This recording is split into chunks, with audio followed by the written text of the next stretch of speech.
Murder at midnight. That gun won't do you any good. Besides, you're pointing it the wrong way. I'm pointing it right between your eyes. That's what I mean.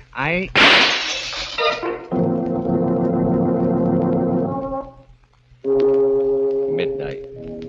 The witching hour when the night is darkest. Our fears the strongest. And our strength at its lowest ebb. Midnight. When the graves gape open and death strikes. How? You'll learn the answer in just a minute in Wherever I Go.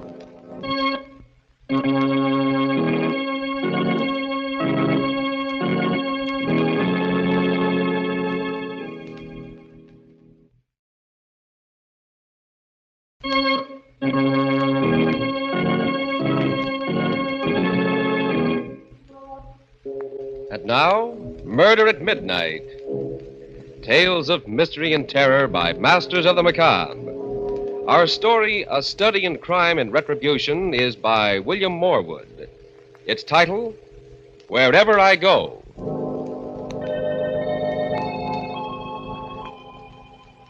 The music room of an old country mansion. Seated at the piano, playing with the skill of an accomplished musician, is Gordon Ormsby. Engrossed in what he is doing, he is not aware his wife, Ellen, has come in until... For goodness sakes, Gordon, when are you going to stop that pounding? What? Well, I thought you enjoyed music, my dear. I do when it's well played. Oh, don't be childish. You might have a little consideration for my headache. You and your headaches. There's nothing whatever wrong with you. The doctors have as good as told you that. It's all in your mind.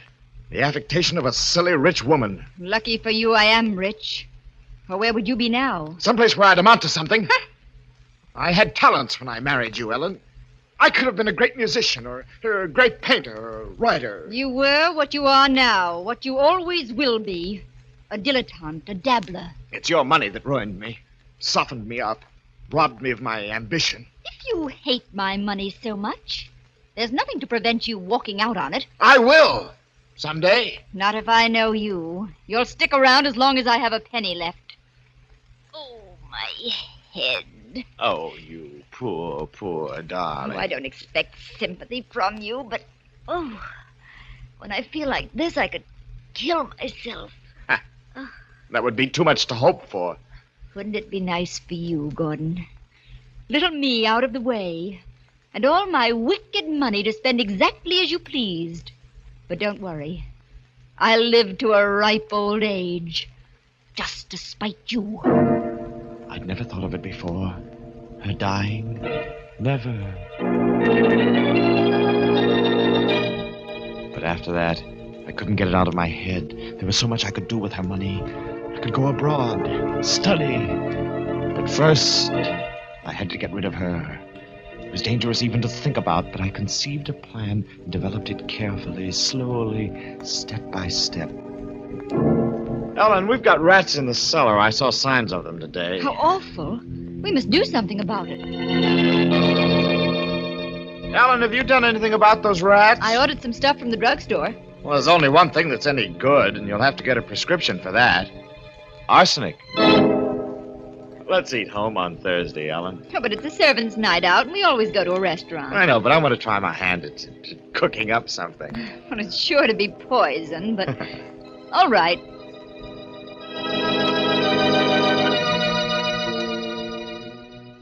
We ate dinner at home on Thursday, the two of us alone together. Afterwards, Ellen complained of a headache and went up to her room. I followed a little later. This is a surprise. I brought you a cup of cocoa, my dear, to help put you to sleep. That's suspiciously thoughtful of you, Gordon. I'm afraid it's still too hot to drink. I'll put it down here. What have you done to your hand? What? It's all bandaged up. Oh, I scalded it in the kitchen. It's a nuisance, too. I wanted to write tonight. What are you working on now, Shakespeare? Your memoirs? No, dear. I don't expect to die for a while yet. No, it's a story about a girl suffering from an incurable disease who commits suicide. Sounds morbid to me. Oh, but it's not. I'm making it very tender and beautiful. As a matter of fact, I did mean to write the death scene tonight. With this hand, I'm... Say, Ellen, would you help me out? How? Well, I've got the girl's suicide note all set in my mind. I can't write with this. Would you write it down while I dictate it? Oh, do it yourself tomorrow. Oh, please. It'll only take a minute. Please. Oh, all right. Where's some paper? Here. But that's my very best stationery. I hate to waste it. It won't be wasted. Ready? Yes. Here goes. It's, I can't stand the pain any longer. Nobody knows how much I've suffered. Death will be peaceful compared to this. Wait a minute. What? What's wrong? You're going too fast. Oh. Death will be... What? Peaceful compared to this. Forgive me for what I'm doing, but this is the only way out. Signed, Yes? Ellen. What? I named her that, dear, because she reminded me of you, so noble in her suffering. I thought you'd be pleased. Well, I'm not. You'll have to think of some other name. All right. Jane. Jane? You remember Jane Turner, the girl I was going with when I met you? I don't think she'd mind. But I would. There. It's signed... Ellen. Thank you, my dear. You don't know how much this means to me. Oh, my head's splitting. Oh, I'm sorry. Some cocoa? Drink it. That should end your headache. Drink it, Ellen. Tastes queer. Well, I couldn't find the sugar, so I sweetened it with maple syrup. Well, I don't suppose it'll kill me. Drink it all. Drink it all. There. Oh, What's the matter? oh, that pain. Gordon, do something. Why are It you... won't be long now, Ellen. You mean That arsenic you bought for the rats. You're mad. They'll hang you for this. No, Ellen. Oh, no. You have left a note behind. It's a clear case of suicide. I was shaking all over, yet my nerves had to be steady for what lay ahead of me. My own life depended on it. Music, that would relax me. The piano. I raced downstairs for the music room, but before I reached it, I heard the playing. I pushed open the door. A man was sitting there. A man I'd never seen before, but who was somehow vaguely familiar. Hello. Who are you? Don't you know? Well, of course not. What are you doing here? There was nobody at the piano. I didn't think you'd mind. Well, I do mind. How'd you get in? The door's locked. Is it? I didn't notice. Breaking and entering, huh? I've got a good mind to call the I'm police. sorry you're so suspicious. Still, I realize the strain you must be under. What do you mean by that? I'm afraid I'm interrupting you in business vital to both of us. I'll call again some other time. No, wait. You can't leave like this. At least tell me your name. I have many different names. When the time comes, you can call me by any one of them. Goodbye. I put the stranger out of my mind. Too much depended on the telephone call I had to make. A single slip-up now, and a rope was waiting for me. I dialed with shaking fingers. Dr. Sampson, this is Gordon Ormsby. You must come at once. Ellen is dead. I think she's taken poison.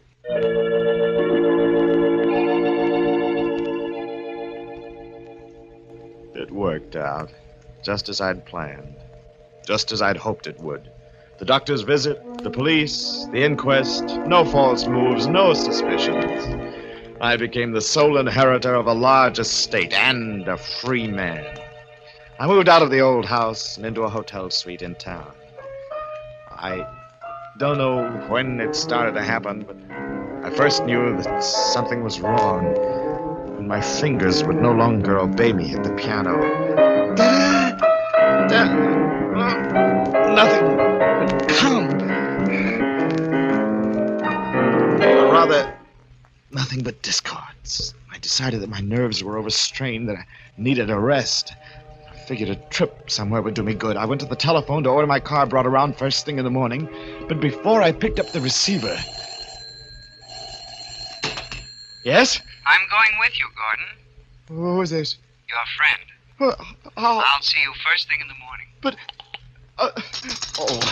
Number, please. Operator, you cut me off. I was making a very important call. There must be some mistake, sir. There was no call on your line. I didn't wait. I couldn't. I packed that evening. I slipped a gun into my pocket. I left the hotel. By 11 o'clock, I was far out in the open country, driving west. The night was pitch black, and every mile I burrowed further into the darkness. And then suddenly, a terrible conviction came over me. I knew I wasn't alone.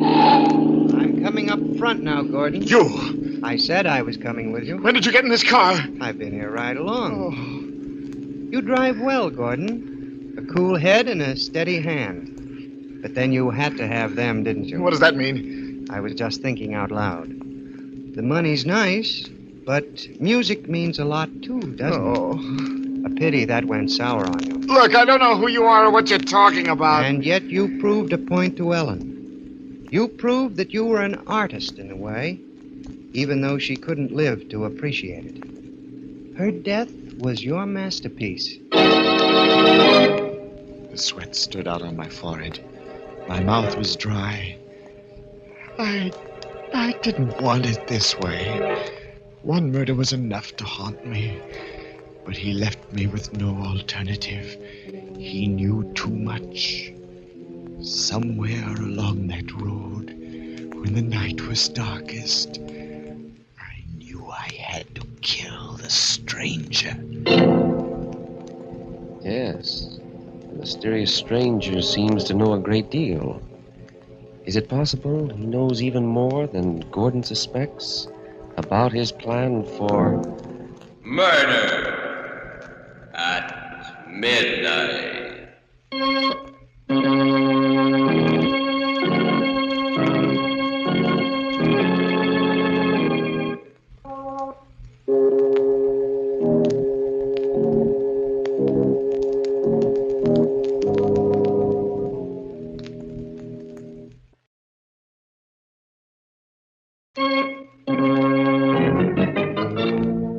And now here is Gordon Ormsby to continue our story. I knew what I was looking for. A lonely stretch of road with no sign of life. At last the headlights found it. A valley with trees growing down to the edge of the road. The stranger seemed asleep, but he stirred as I jammed on the brakes. Hey, what's wrong, Gordon? Must have a flat. The wheel feels funny. Would you mind having a look? That would be very unwise for me. Why? You have a gun in your pocket. I would make a perfect target out in the headlights. Well, since you're so suspicious. Here, take it. You amuse me, Gordon. However,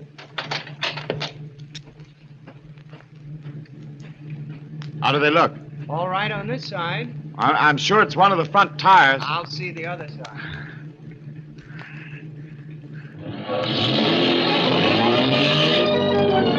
I got him. He was standing squarely in front of the radiator when I got him. Just to make sure, I backed the car over his body. I dragged him across the ditch and into the woods. I dug a shallow grave with a tire iron, hacking in among the roots and the rocks. And then I covered him over. I got back into the car. I needed a drink. And when I came to a juke joint along the highway, I stopped.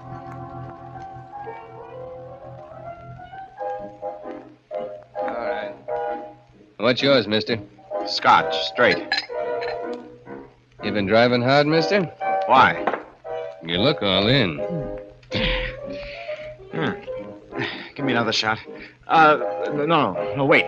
Look, I'll buy the bottle. I don't always want to sell. You know, scotch is hard to get around here. I'll pay for it. I took the bottle over to a booth and began putting it away. I felt better, warm inside.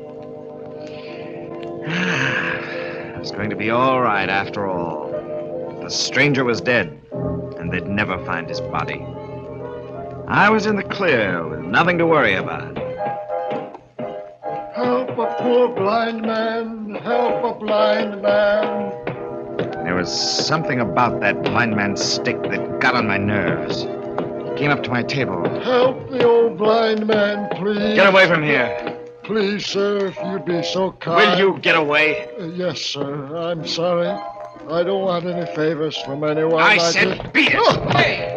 I'm going, but you shouldn't have done that. What's going on here? What's the idea of shoving Nettie? He was annoying me. Then I saw him. He had the blind man by the elbow and was leading him toward the door. The stranger. What's the matter with you, mister? What are you staring at? There. Don't you see him? Oh, blind Ned? Well, sure. No. The man with him, opening the door. There's nobody with him. Blind Ned don't need nobody. He's been going in and out of here by himself for years. But it was he. I knew it was. I'd killed him, buried him, and, well, was he dead or wasn't he? I had to know. I drove back up the road. There were the trees and the broken weeds and the ditch through which I'd dragged the body. I walked carefully among the leaves, searching for the grave. Hello there. What? What you doing? Oh, who are you? State trooper. Saw your car parked on the road, followed you in. Well, I'm looking for my watch. I lost it here this afternoon at a picnic. I didn't realize it until I got home, so of course I turned around. Sure. I'll help you. Oh, no, please don't bother. No bother. I got a flashlight here. Well, it's awfully nice of you, but I don't think... Hey, what's this? What? Where? Ground's all scraped up into a... Looks like a grave. Oh, well, what would a grave be doing here? That's what I'd like to know. Give me a hand, will you? Fresh dirt and rocks digs easy. Well, What's the matter? Scared? Oh, no. It's just I'm that... down to the bottom anyhow. Oh. Well, I'll be... What is it? It's a grave, all right. But if there was ever a body in it, it's gone now. I had only one idea after that. To get away. To get away as far away as possible. I drove like a wild man the rest of the night and all next day, stopping only for gas. Finally, I just couldn't drive any farther. I stopped at a small hotel, went up to the desk to register. Sign here, please.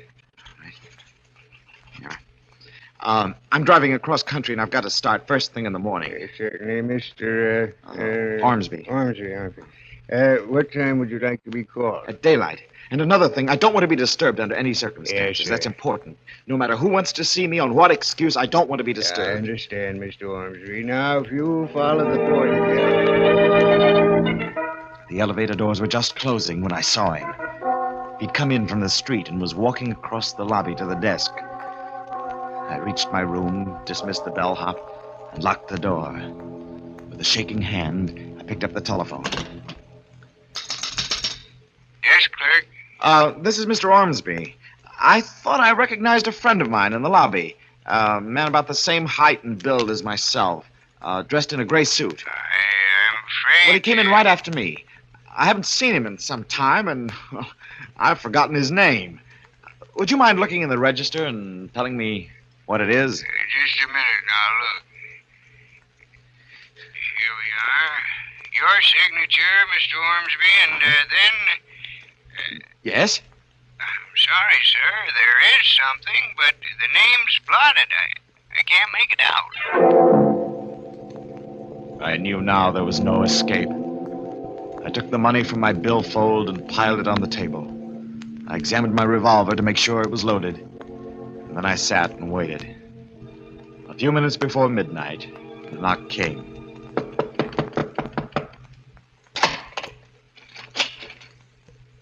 Come in. Hello. You act as if you were expecting me. I was. The only thing I'm not sure about is what you want. Or rather, how much. You should know. All the cash I've got's on the table. Nearly $500. Ellen left you a good deal more than that. All right, I'll write you out a check. Name the amount. Everything you possess. What? You're crazy.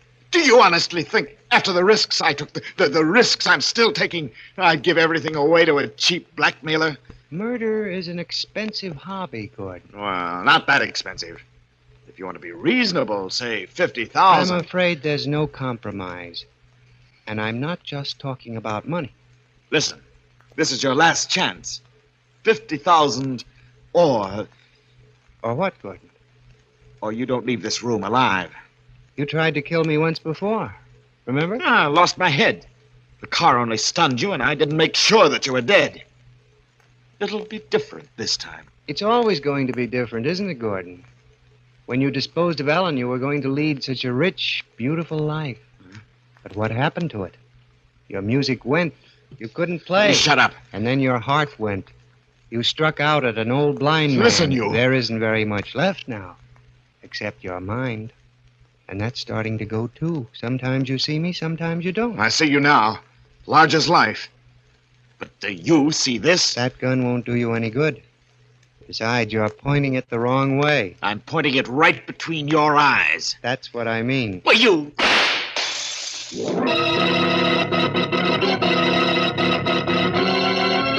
He was gone. Yes, gone. Nowhere in the room. Then I heard the rapping at the door. In a daze, mechanically, I opened it. Anything wrong, mister? What? Who are you? The house detective. I thought I heard... Oh, you must have seen him. He must have run past you in the corridor. Who? The stranger, the man who was in my room. Why did... Hey, be careful of that gun. Well, I had to shoot him. He was threatening me. He was standing over there when I let him have it. Oh, yeah? What did he look like? He's about my height and build, wearing a gray suit. Like the one you're wearing? Huh? Oh, yes. I thought so. Look, At what? the mirror. You shot at your own reflection. You mean... Now do you know who I am, Gordon? There, didn't you hear him? Hear what? What are you talking about? No. No, you wouldn't hear. Only I would. And now I do know who and what he is. I know why I couldn't escape him. Here, take this gun. I want to give myself up. Give yourself up. My name is Gordon Ormsby. I killed my wife. I poisoned her. I made it look like suicide, and there never was any trial. Oh, I get it. Sure, It was a perfect sure. crime. At least I thought it was a perfect crime until he came into the picture. Now, don't you worry about it one bit, Mr. Ormsby. You just Wait a come minute. along with Wait me. a minute. You think I'm making it up? That I'm crazy, don't you? No, You do no. think so. But it's true. Every word of it. Sure, I got a good friend who's a doctor. You tell him all Doctor. about... No. No, he won't believe me either. Nobody will believe me. They'll all think that I'm mad. Oh, don't you see?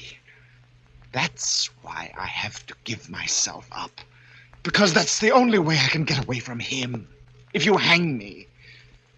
But if you don't... They won't, Gordon. They'll put you away. And wherever you go, I'll be there, too. Remember that? Wherever you go.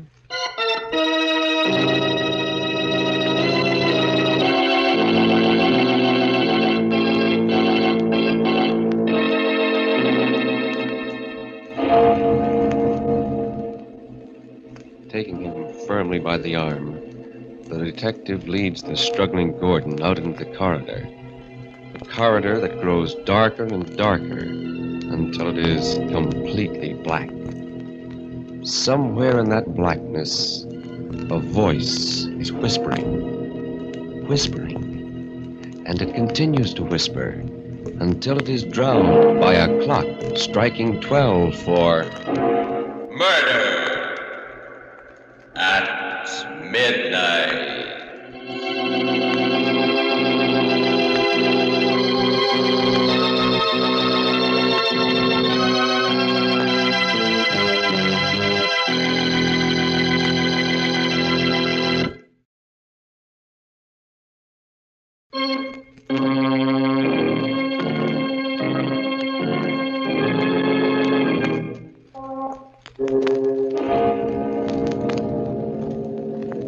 Remember to be with us again when death whispers softly in the night and the clocks strike 12 for murder at midnight. The part of Gordon Ormsby was played by Barry Kroger. With music by Charles Paul, Murder at Midnight was directed by Anton M. Leader.